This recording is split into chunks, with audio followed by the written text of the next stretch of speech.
Moldova's Ministry of Foreign Affairs condemned statements by Putin's advisor Nikolai Patrushev, who claimed that Moldova's so-called anti-Russian policies could lead to the country losing its statehood.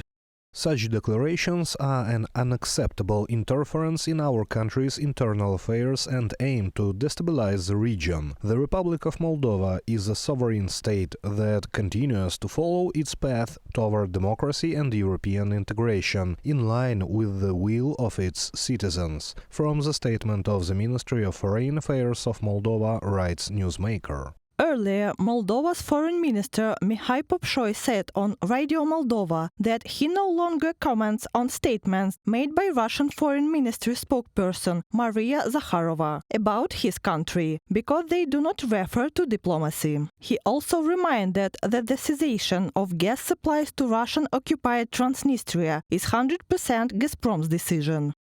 Any accusation leveled against us is merely propaganda, an attempt to avoid legal and contractual responsibility, which lies solely with Gazprom. This is political weaponry, something the Kremlin has used many times before. Mikhail Popșoi, Minister of Foreign Affairs of Moldova, quoted by Newsmaker with reference to Radio Moldova. As of January 1st, Ukraine halted the transit of Russian gas through its territory to Europe and Moldova. The Kremlin, despite having alternative supply routes, unilaterally cut off gas to Transnistria. This left tens of thousands of people without gas. Rolling electricity blackouts were introduced, water supply interruptions began, and local businesses ceased operations. The Moldovan Kuchurgan power station, located in Transnistria, which relies on gas, is now burning its coal reserves, which will only last until the end of January. When Chisinau offered to assist with gas purchases, Tiraspol categorically refused. Instead, on January 14th, Vadim Krasnoselsky, the head of the unrecognized Transnistria, traveled to Moscow, reportedly securing humanitarian fuel supplies. Moscow is in no hurry to make statements, and not for nothing, experts assure.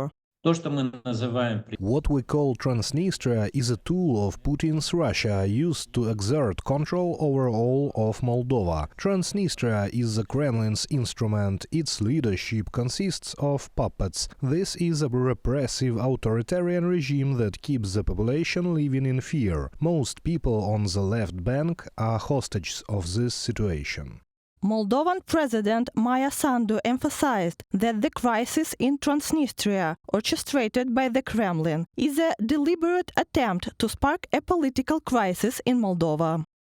This is not an energy crisis, as there are alternative gas delivery routes. However, Gazprom refused to fulfill its contractual obligations. Maia Sandu, President of Moldova, in a comment after a meeting of Moldova's Supreme Security Council. Sandu concluded that the Kremlin is once again using gas as a weapon. The artificial crisis engineered by Moscow is in reality an attempt to heighten tensions between Moldova's government and the authorities and residents of Transnistria. This is particularly advantageous for the Kremlin ahead of Moldova's parliamentary elections, scheduled for mid-year. Reported by Katerina Bastun, Yulia Hranovska, UATV News.